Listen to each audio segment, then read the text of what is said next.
Hey mapping, Timur here. Did you play Air Nitrogen?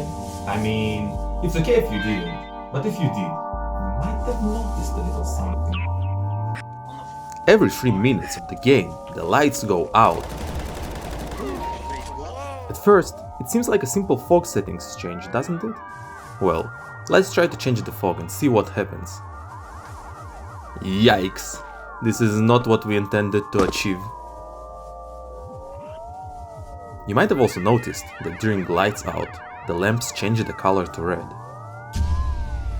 But wait, CSGO doesn't have dynamic lighting, so what's going on here?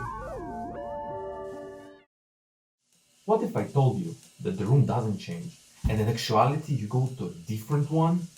Yes, in actuality during lights out, all players and spawns get seamlessly teleported to a separate copy of the map with different lighting.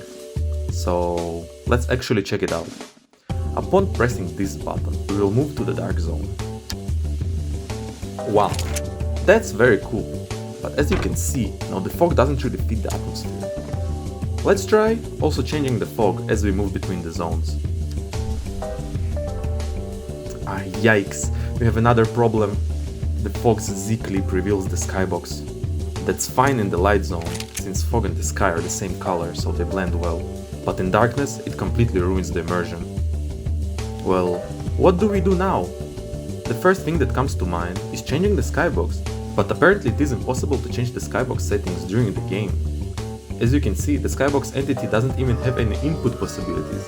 It doesn't even have a name property so you can call it.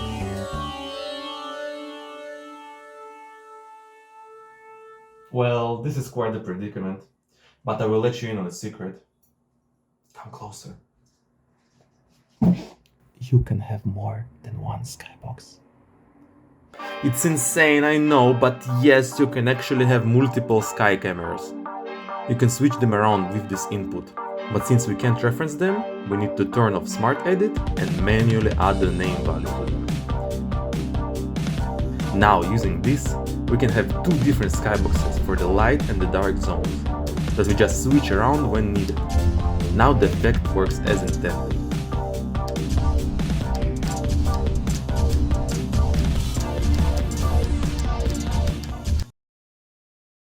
Well, this is it.